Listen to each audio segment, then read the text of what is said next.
welcome to Ring Talk, episode 100 and something. With me, Martin Theobald. 121. 121. Yeah. Me, Martin Theobald, and Steve Goodwin. How are you, Steve? I'm very good.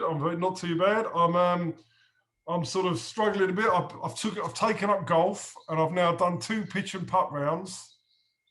And just taking it up? You've decided that's your thing now? Whoever got me into it, and because he plays golf, and I want to do that. And I've joined. I used to play when I was 15. I used to play tennis at a high level, and I played last, but I've tried once 5 years ago. I was terrible. I've joined the tennis club, but I'm learning about golf etiquette, right? Because I'm playing pitch and putt for the second time at Abbey Hill on Sunday. Over at 2 Mile Ash. Yeah, it's Mile Ash. I was playing there Sunday with Trevor, and he's telling me, as I'm going around the course, he's telling me, I'm getting my thing went in a bunker and I'm trying to lift the sand up. He says, you're not allowed to touch the sand. You've got to try and do it. Oh, then my ball goes in the rough and I'm trying to move the grass around. He says, you can't move the grass around. And anyway, I'm struggling. Right?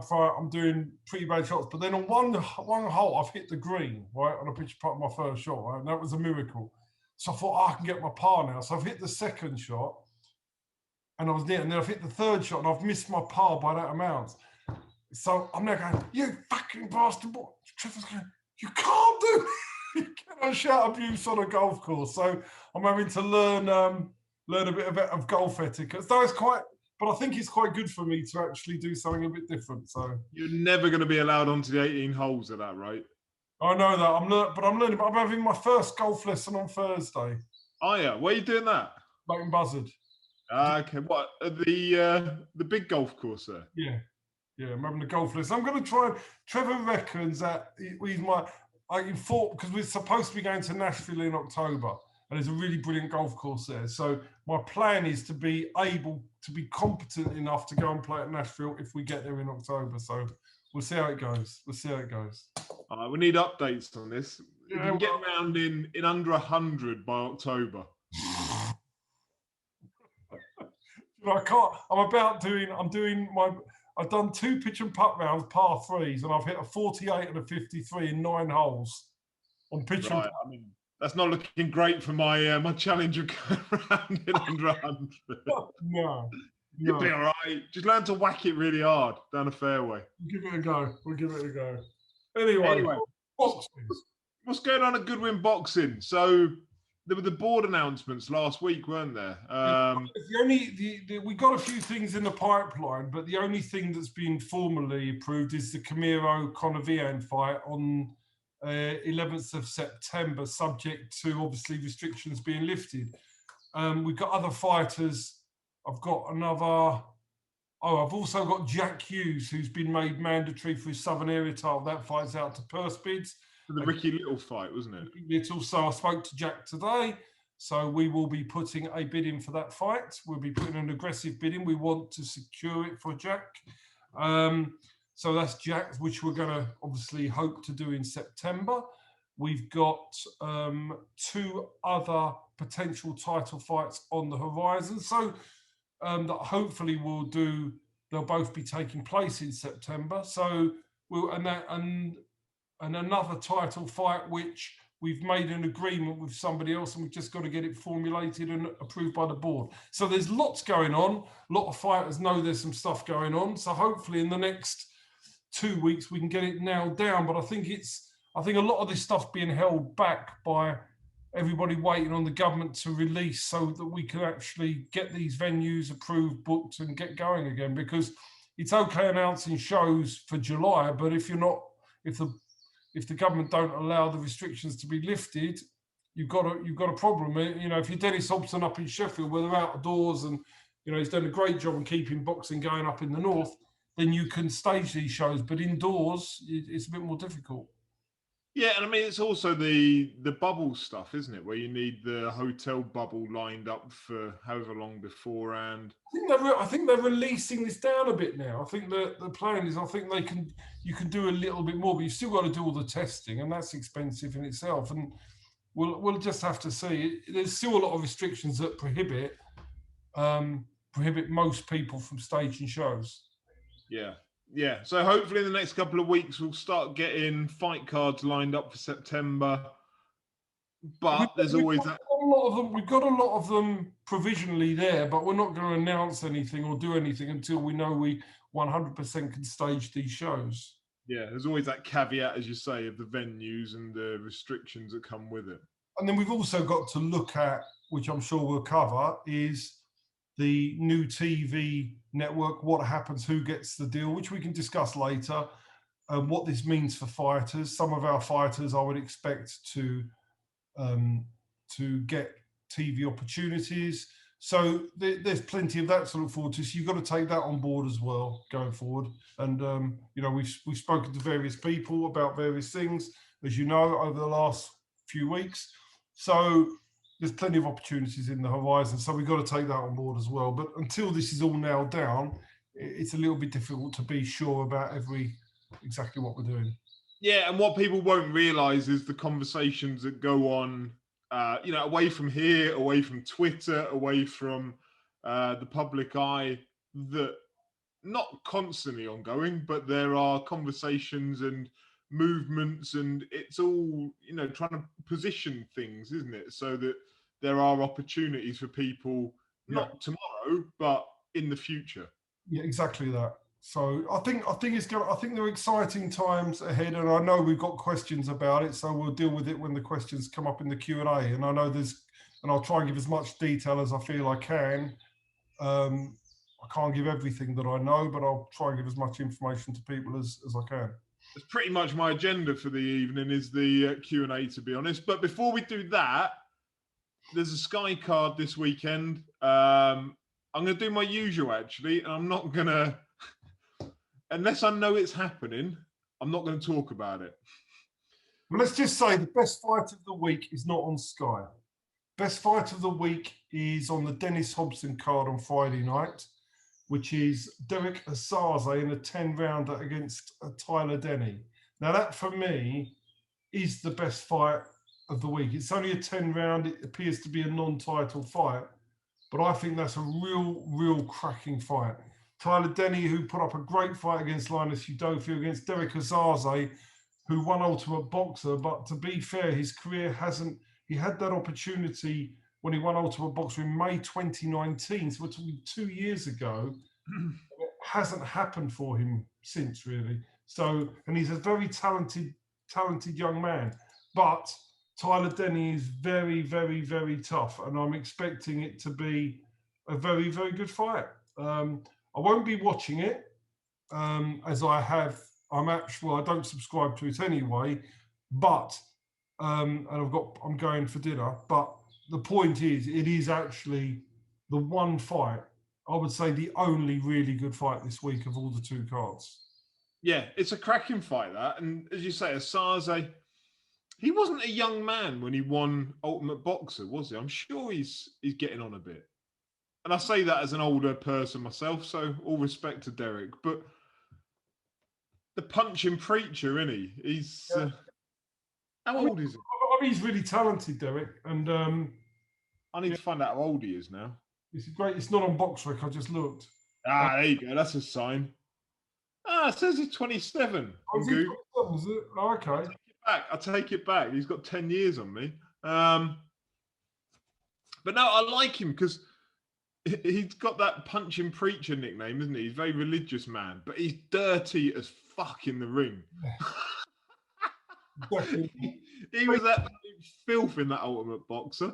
Yeah, listen, I fancy him to beat Tyler Denny, to be honest. I think he wins. But it's just a great fight. A great fight. Yeah. And considering that we've got a Sky card on Saturday, and I'm saying that the fight on the Friday is the best card it's the best fight by a country mile, in my opinion. I know people are going to go on about the Ritson fight, but I still think it's the best fight of the weekend. So yeah, no, I agree. And yeah, for a non-title fight, that's pretty impressive. So good luck to both, and I'll keep an eye out for the result. But like you, I shan't be watching it on Friday evening. I should be watching the start of the Euros. So yeah, Sky card Saturday night. Now I know Ellie Scotney's fighting because I like Ellie Scotney and I follow Ellie Scotney's career.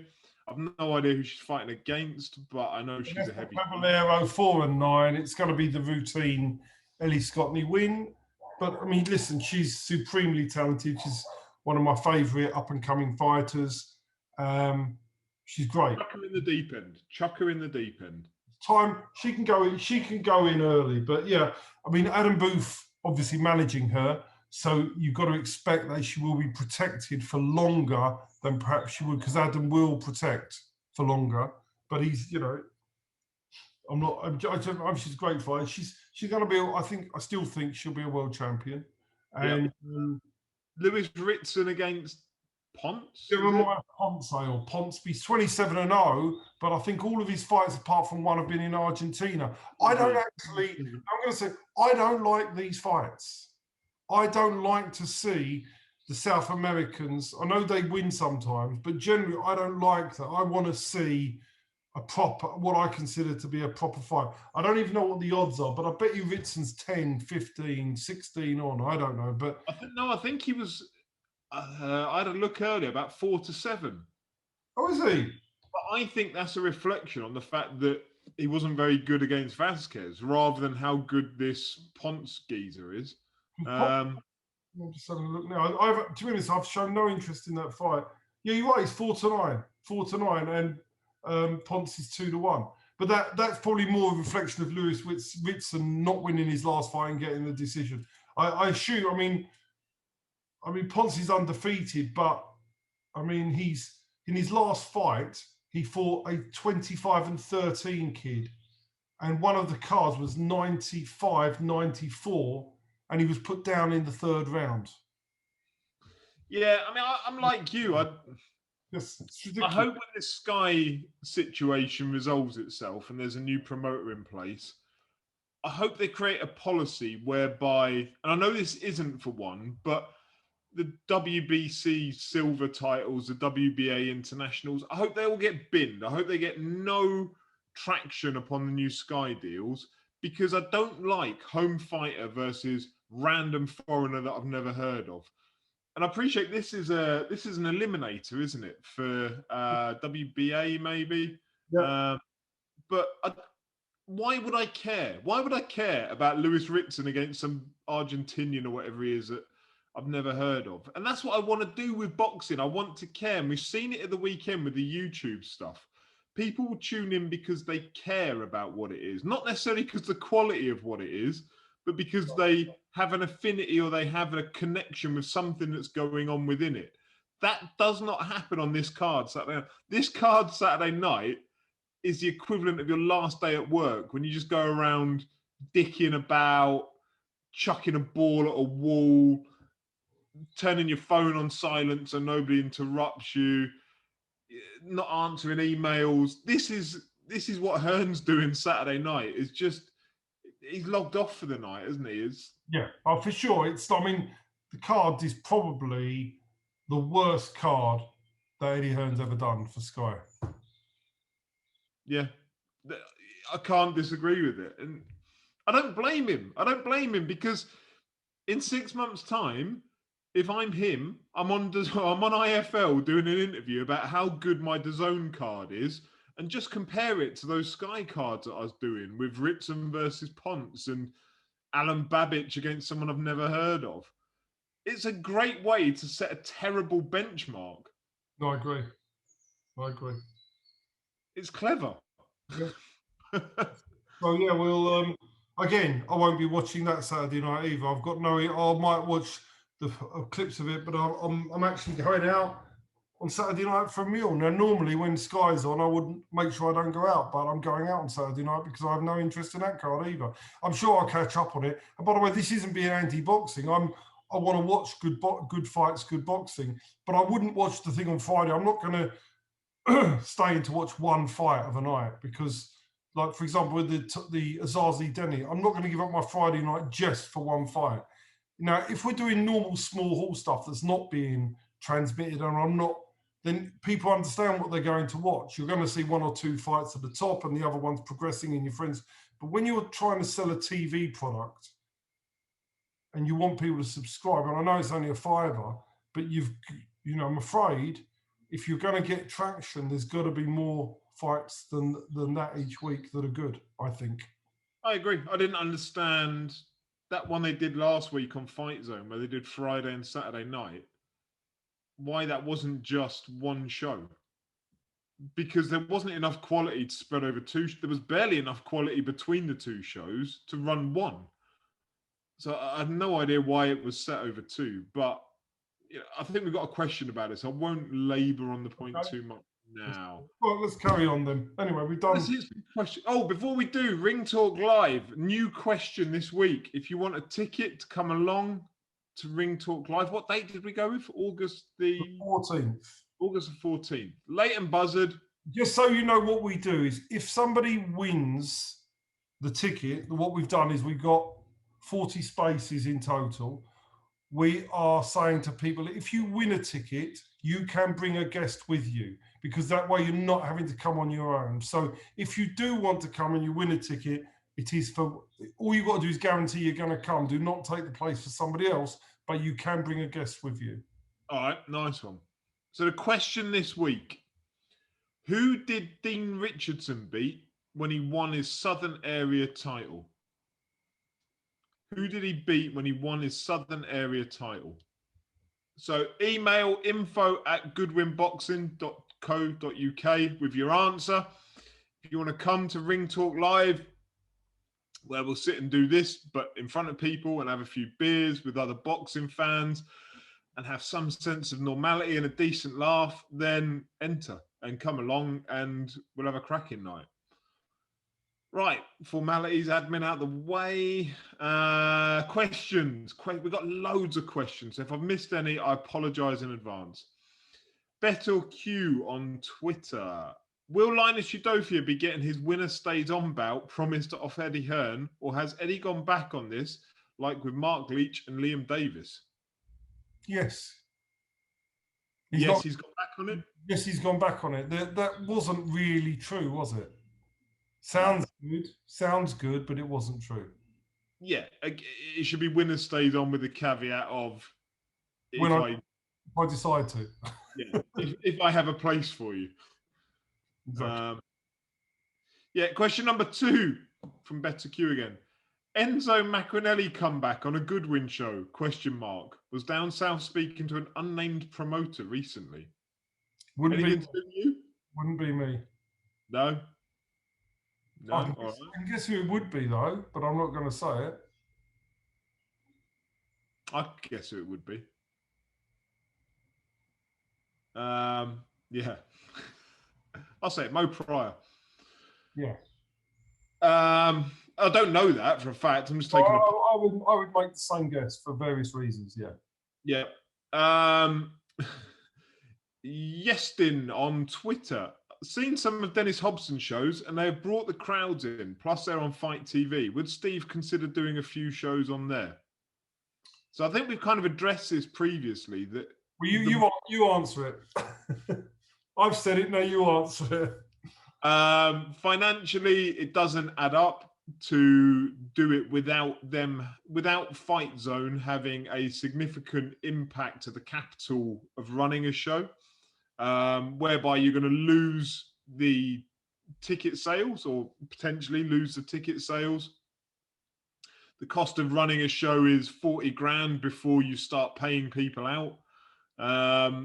You need to recoup that money somehow. At York Hall, if you're going to do it, maximum capacity of 500 at the moment. Multiply that up by 60 quid per ticket. That doesn't work out. So you need the investment in from Fight Zone. So unless there was a significant capital investment from the broadcasting station or platform or app or whatever it is right now, then it doesn't happen. And there's no way you can't. They're doing such a great job in trying to do something, which I applaud them for, but they're not going to have that capital at the moment. No. But good luck to them. Absolutely. Question 3 from Better Q. Can't pass the opportunity, By, to get Steve's thoughts on this. Firstly, why? Secondly, would Steve have any interest in attending an evening with John Fury? I don't know why. and I've got no interest in going. An evening with John. I'm not I sure. don't- What are you going to get? I don't actually get it, and there's a lot of dates there. I will be astonished if that doesn't get cancelled. I can maybe see one in London or one in Manchester. Yeah, There's enough interest. A whole tour, Yeah, a whole tour. whole nationwide tour. I could maybe get a venue with a couple of hundred seats, might turn up and fill out for John Fury on a night, and then do it somewhere else in the country another night, but not a whole tour. I don't get the interest in John Fury. Nothing against John Fury. I just, by his own admission, he's just a bloke, isn't he? Yeah, I'm a bloke. I'm a geezer. He doesn't portray himself to be that interesting. And to that end, I don't know. Next professional fighter who got jailed for doing that, and he's Tyson's dad. But you can know his story relatively quickly. I just listen. I think he comes across as it's just he comes across. I listen to his interviews, great, but to go to watch him live, Yeah. But yeah, I enjoy his interviews. They're semi-interesting, but I don't need an hour and a half of it. I'd rather go and see Peter Fury, if I'm honest. I love Peter Fury. Yeah. He'd had some cracking boxing stories to tell, I'm sure. I'd agree. Dan Frost, evening Dan. I'm seeing Dan actually in about a month or so at George Grove's evening in Northampton, which I look forward to. So I look forward to seeing you there, Dan. Any plans or schedules in the work for a Goodwin boxing event this summer? Well, we wanted to do an open air this summer, but we can't because it's too indecisive. If things are still going to plan, then we will definitely do a show in the open air next summer. But we can't because it takes too much. I mean, we spoke about the venue on here, but that's been booked. That's already booked up this year. So you can't, the venues that have got things, they're catching up for the years before. So you've got to try and have a look for next summer. So this summer, no. And we're hoping for September if everything is released.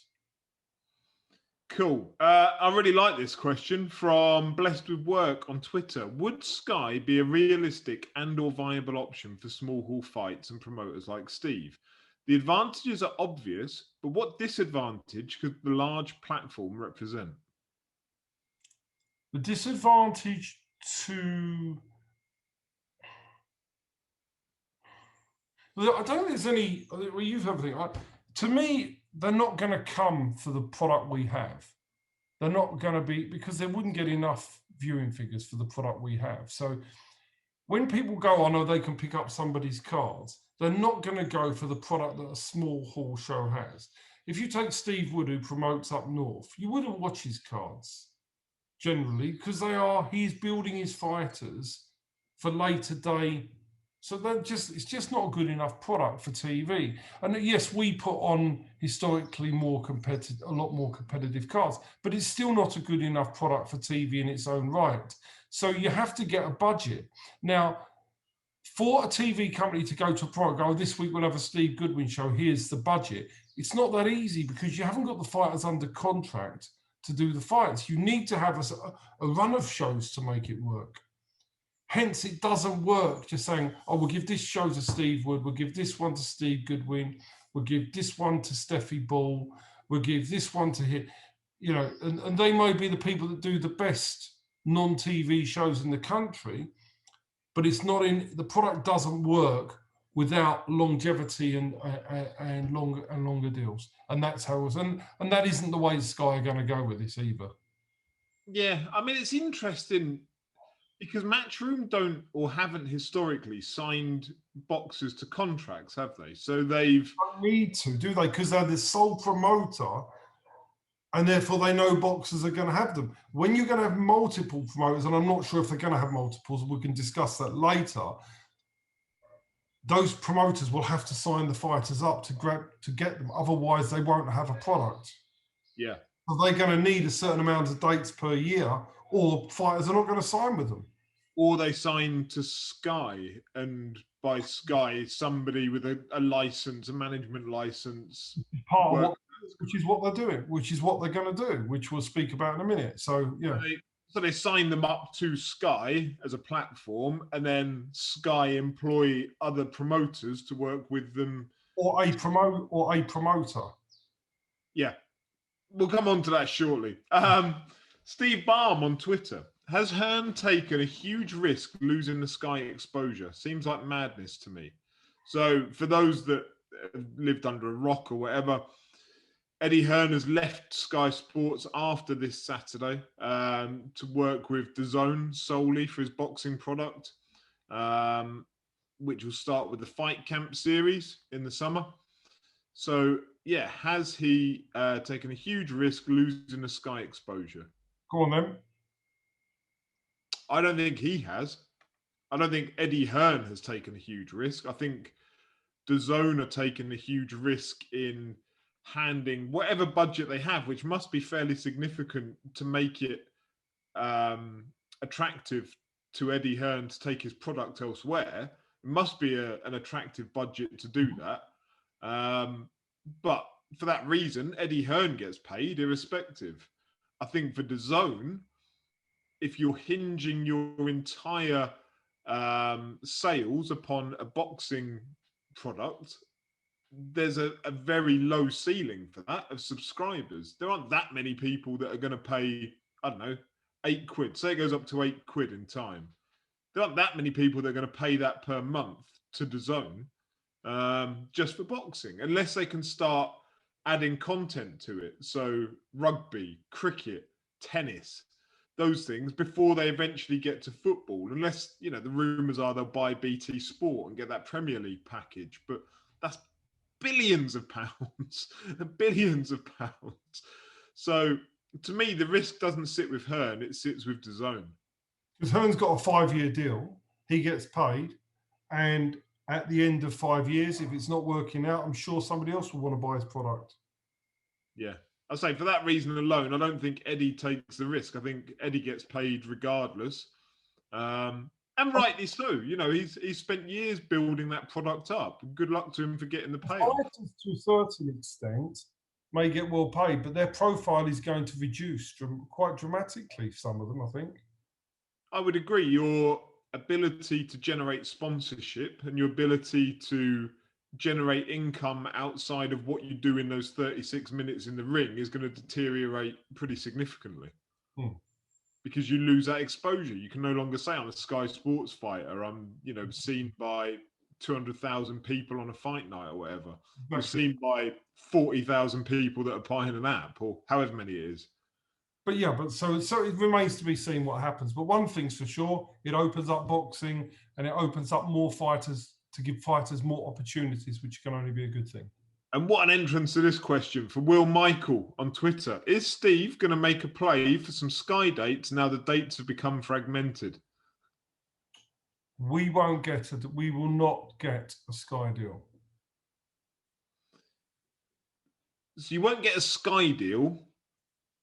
Would you make a play for some Sky dates? I don't believe that the way this is going to end up is going to happen that way. I do not believe that they are going to go out to people like me and give dates. I think this is how I believe it plays out. So Sky have appointed John Wishausen as their new head of boxing. This is what I understand to be happening. I was going to say, is that confirmed or is that just off that Frank Warren interview where he dropped Frank Warren? But I am fairly sure Frank is right. Now, John Wishausen is a smart move from Sky, a very smart move. You are getting the best operator in the business under the Sky umbrella. Now, John Wishausen left. He worked for Barry Hearn going way back, and then he worked under Eddie Hearn. Now, I don't know this, but I don't think it gelled as much with Eddie as it did with Barry, and he left to go to ITV Sports with Richard Potson. At the time, ITV Richard thought he was going to be getting a really good run with ITV, and they really thought they were going to make it. And they employed Richard and John Wishausen for a long period of time. Sky did not come up, it didn't work out. So John Wishausen was left then without a job, and he then went and got a job with Ultimate Boxer, and they needed some help, Ultimate Boxer. They needed somebody to steady their ship, because Ben Shalom, who runs Ultimate Boxer, had all the connections and the media connections, but he had no boxing knowledge. And they needed somebody. Cole Greaves helped them out for a bit, but you cannot. John Wishausen is a different level operator to anybody else in boxing.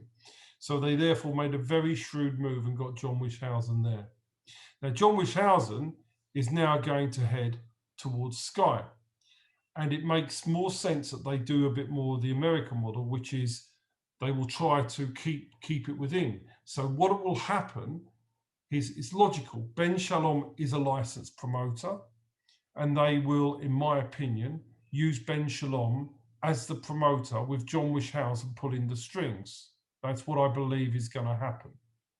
Now, whether they do that as an exclusive thing all the way through is possible. I would think that's a strong possibility, but that they will just literally have the one promoter. Now, that makes sense. However, Frank Warren, and I've heard that from others, that's not what they are going to do, but I think they will center across there with a few dates given out.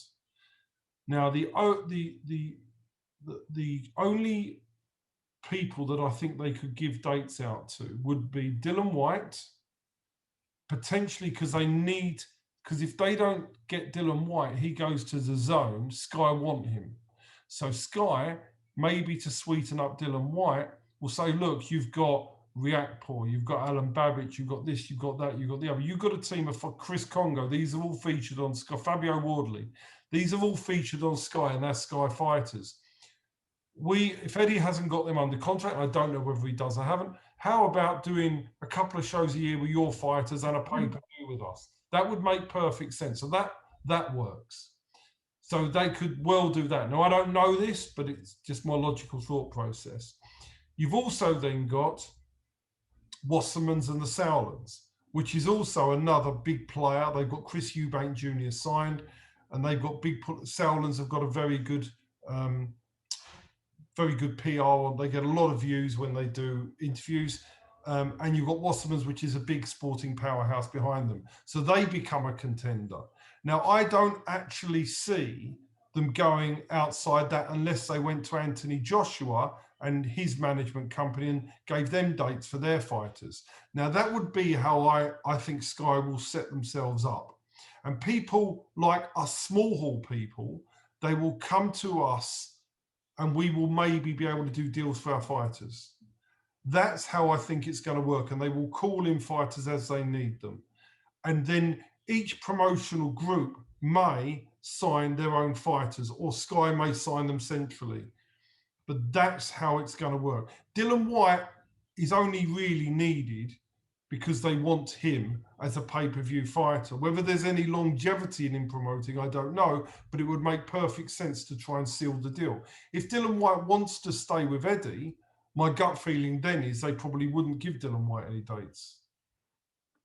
And that's how I see it. So I don't think they're going to come to small hall people and say, Steve Goodwin, Steve Wall, people like that, have some dates off us, because we would need multiple dates to sign the fighters. Otherwise, our product wouldn't be good enough.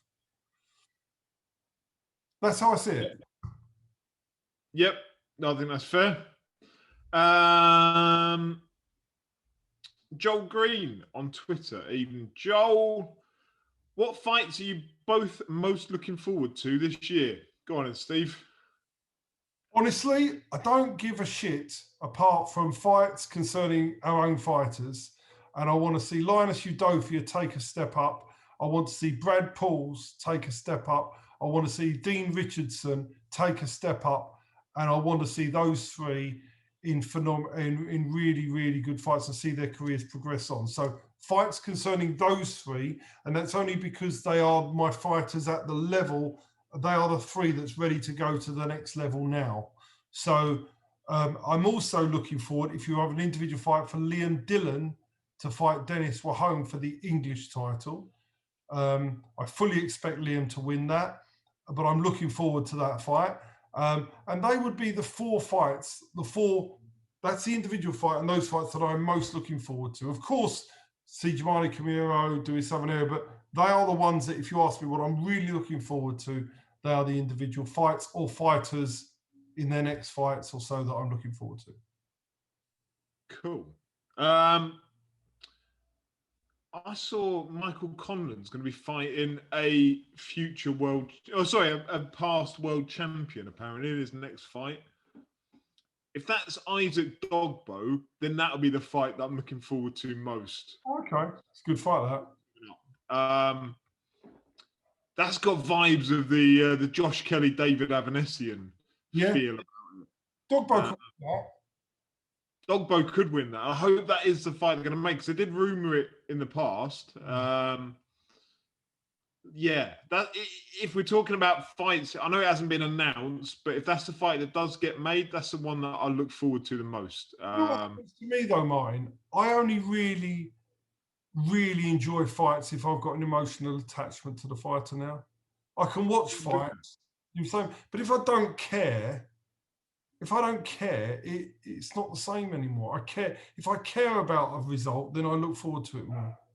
I am further adrift from boxing at present than I've probably ever been in my adult life.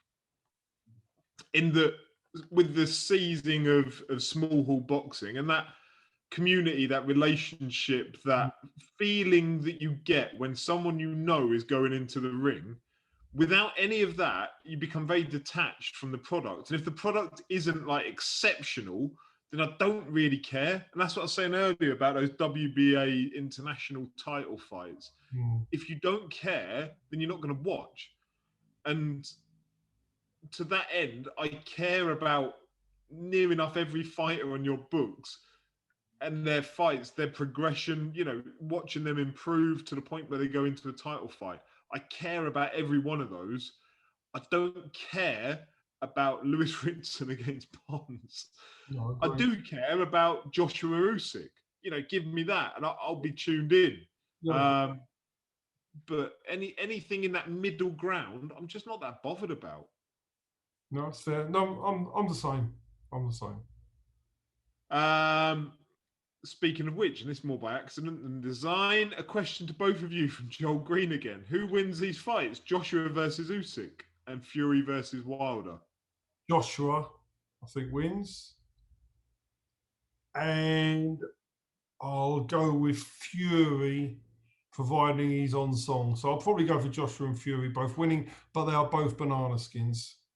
Yeah, I don't think you can predict either with any great confidence. I think there's a misconception that Fury walks over Wilder again. And I don't think that'd be the case. Partly that I would assume Wilder should be less gun shy than he was first time round, because that's his only hope, really, is to let the hands go, let that right hand just swing at him. And partly because I kind of assume Fury's not going to be completely dedicated to it. Yeah, I think so. Joshua Usyk, I actually think Usyk will win. Yeah, I do. You think he'll just move around him and outbox him, do you? I do. I think I wouldn't even be surprised if he stopped him late. It's possible, because we know Joshua has, he has got limitations. He has. That's why I don't think he's got a hope in hell against the prime Tyson Fury. But yeah, no, I think Joshua is, when we look back in the history books in 10 years' time, I don't think Joshua will be remembered as one of the all-time greats, if you know what I mean. My gut feeling is that we'll talk about Fury in the same way, not to the same level, but in the same conversation as, say, a Lennox Lewis. Mm-hmm. I think we'll talk about Joshua between Bruno and Lewis. Yeah, I think I'd agree. But that's also what makes him so fun to watch, is that we've seen that he can be damaged. We've seen that he can be hurt. We've seen that he's got his limitations. For those reasons, I will watch every Joshua fight. Me too. Me too. Yeah. Costella King on Twitter. I'm really disappointed this week. He hasn't asked about your regrets of anything. I've gone back and queried this with him, but I haven't heard back. Evening, Steve. Following Phil Edwards' recent retirement, the mandatory age of 65, what age do you think referees should be stopped by the board? Can I actually say that's an absolute brilliant question? It's a brilliant question. Rather than my regrets, that's a brilliant question. So congratulations for a really good question. And it's something that I've got quite strong views on. We go back historically 20 years ago, and it was the age of 65. But people now that are in their 60s are a lot fitter and age, and people live a lot longer and they stay a lot healthier than they used to 20 years ago. And we're not supposed to live in an ageist society anymore, are we? So why should somebody not be fit at 65? If they can pass a medical and they are still doing a good job with good scorecards, they should be able to continue. The question should be, should some of the other people whose eyesight from the judging positions at ringside not be up to speed and they might only be 40? Well, perhaps they should not be allowed to officiate because their eyesight lets them down because they can't see the fight properly. So I don't actually believe that the age should be the restriction. It should be competency that is the restriction. And I do not believe this 65 is right, fair in this current climate. And I know the board rule by themselves, but in a lot of jobs, that would now be determined when the state pension age is 67 minimum to be potentially questionable. It's a good answer and a brilliant question as well. So thank you, Costella King. But yeah, you're right. I mean, as long as you can pass a physical, you need to be able to step between two big men, separate them, hold them to account, essentially. If you can do that, and as long as you can judge a fight still and your eyesight is up to it, why should you have to retire at 65 from the job? Well, as we know, we've watched some decisions where people's eyesight have not been there and they are not 65, right? Yeah, people way under that. Please don't tell me that because you're 65, you can't judge a fight anymore, when I can tell you a few instances where people way under 65 are not able to judge a fight. So also, are there people on the board over the age of 65? Loads. If you go to Cardiff for a hearing, my God, they're quite old, some of them. Right, they all get a fuck off the board then. That'll get me in trouble. Never mind. That's my views, not Goodwin boxing. Ramez Mahmood on Twitter. What are your general thoughts on the whole Mayweather versus Logan Paul thing? Gets a lot of hate for obvious reasons, but could be a lesson to be learned for boxers. And I'm sure if they were offered an undercard slot, they'd happily accept it. Absolutely. But for me, would I have watched it? No. Would I want to watch a rerun? No. Does it hold any interest for me? No. Have they shown you how to market boxing? Yes. Should boxers take a leaf from their book? Yes. Yeah, I mean, it goes back to what we were saying earlier. I cared enough about it, not to pay the money, not to get up and watch it, but I did catch a highlights package the day after. Oh, did you? I haven't even done that, I'll be honest. Sunday morning, I caught a highlights, but I looked for it Sunday morning. Wasn't there. How bad or good was it? It wasn't as bad as I assumed it would be. I mean, Mayweather clearly wasn't trying particularly hard. But I'll give credit to Logan Paul, man. That bloke's just gone 24 minutes in the ring. Like, I've done white collar fights where it's 6 minutes in the ring and it's not against Floyd Mayweather, and I was blowing out my arse after 6 minutes. Logan Paul has gone in with the best of his generation, granted smaller, granted older, but to do 24 minutes, I respect that. I respect that a lot. What did they pay $60 to watch it in America? Are you having come on. Yeah, no, it's madness, but what you're going to get, you see the likes of Josh Taylor saying, "Oh, people need to turn it off. People need to. It's disrespectful to the sport." Well, do you know what? If you're not learning any lessons from it, then more fool you would be Exactly. my answer. Don't criticize. Like for me, I'm being real. Boxers shouldn't be criticized, and they should be learning from it. And the fact they're in denial, and they think they can just turn up and Josh Taylor should be thinking, why could I not get a TV deal? Why could I not get a TV slot? Why have I not been able to do what they do? Well, there's lots of reasons why Josh Taylor can't do that, but most of them he can look within. Yep. And again, go back and listen to the Jake Paul interview I did a few months back with Jake Paul, 20 minutes, 25 minutes, where he talks about the importance to him of working with somebody else who creates content, and the importance to him of his own content, and why that's as important. Boxers, the majority of boxers, I don't know, say 50% are fighting 6 rounds and under. Is that probably fair? Yeah. Rough estimate. So at most, you're in the ring for 18 minutes every 3 months. 18, if you think 18 minutes every 3 months is enough for people to care about you, you have lost the plot. You need to be filling the other minutes with stuff that people will care about.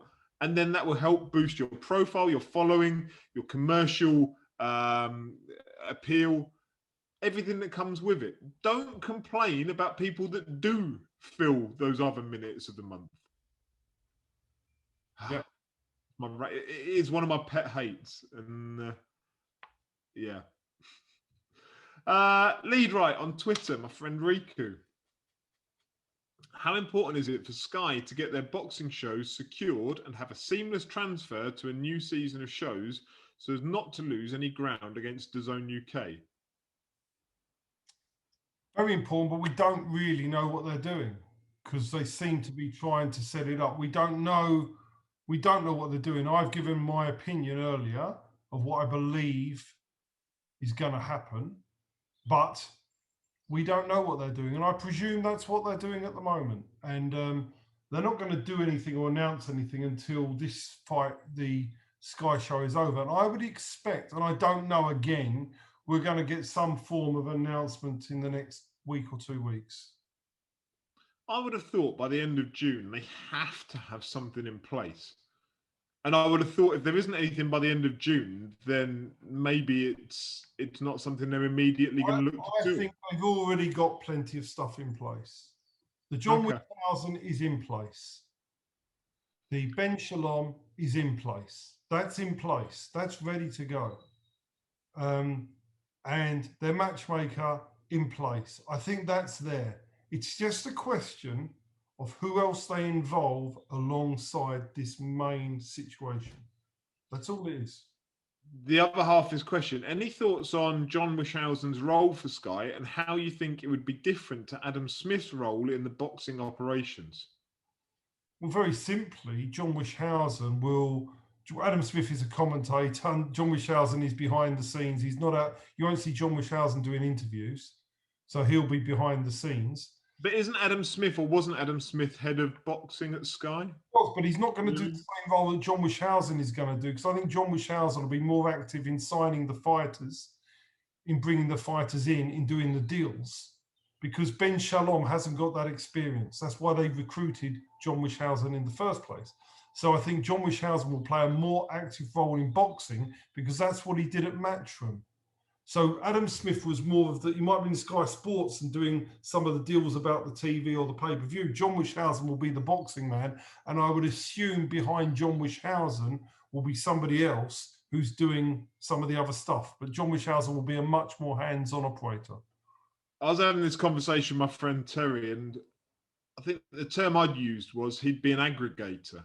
So, he's not going to be the product himself, but he will be the aggregator of other products and the peacekeeper potentially, and the quality filter, all those things rolled into one. Exactly. That's exactly what he's going to do. So how they involve other people is a bit that I haven't totally worked out yet. But I think, so it's whether Sky rely on John Wisshausen and Ben Shalom solely.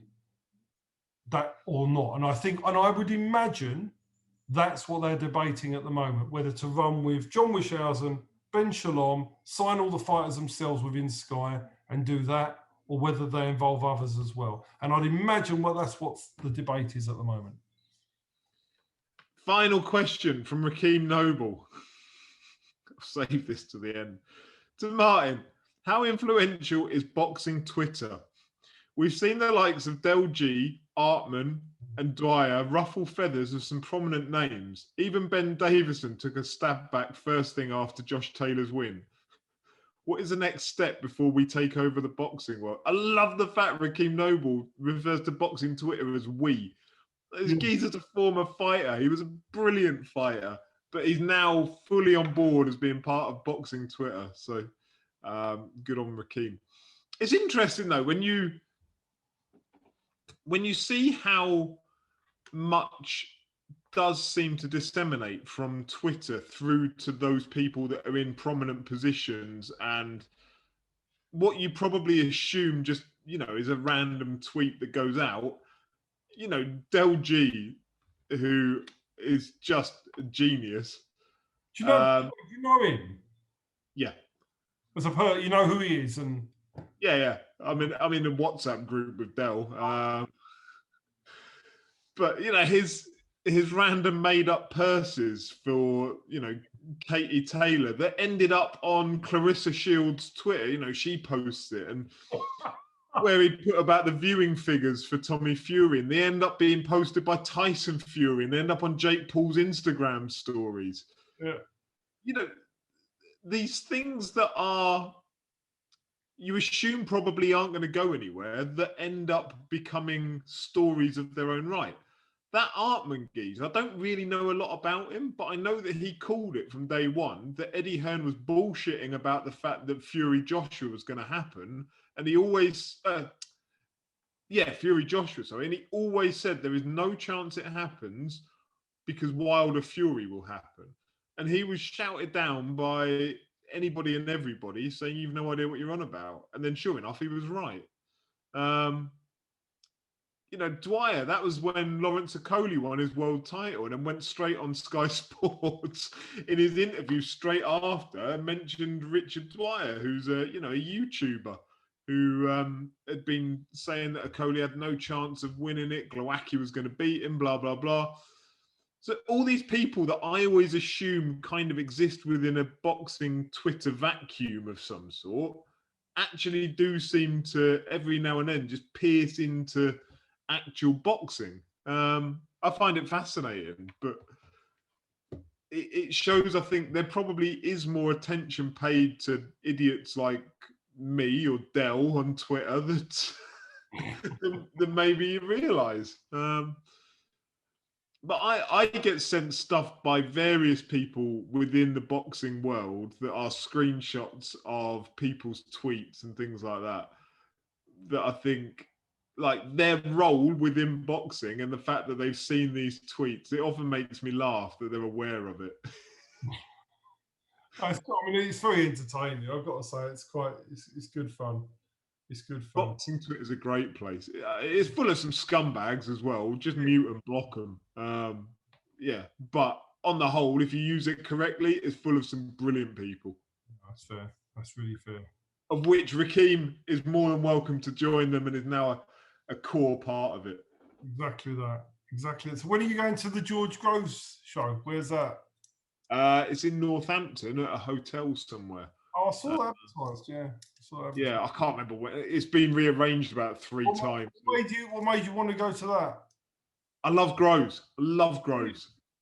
Yeah. And actually, I think it was Craig Scott that said to me that he'd been to one of these with Groves. It's not very good, but it hasn't put me off. I bought the ticket about a year and a half ago, probably, and it's just been put off continuously. But yeah, shout out. I can't imagine I just can't imagine George Groves being really good in that role. I just can't imagine it, but I might be wrong. No, and I listened to Tris Dixon that did like an hour and a half, 2 hours sit down with him. So I'm pretty sure it'll just be a rehash of that, to be honest, as well. But it's at that point now where you're like, I booked it a year and a half ago. I need to get out of the house. I don't care what he talks about. I've got one with Frank Bruno coming up as well. Have you? Oh, okay. Yeah. Yeah. So no, I look forward to that. Yeah, Bruno was my childhood. Groves was my, my later years growing up. Excellent. Right, cool. We shall leave it there and come back next week, maybe with some more fight news that we can bring you. Certainly, we will review what is possibly the worst Hearn Sky card of all time. When I say review, I ain't watching. Some more news about the Sky deal next week. We might be more see how close I was. Yeah, well, that'd be interesting. Hopefully, something breaks on it over the next 7 days, or else we've got fuck all to talk about next week. Exactly. Oh well, cheers. Take care. Yes. Bye bye.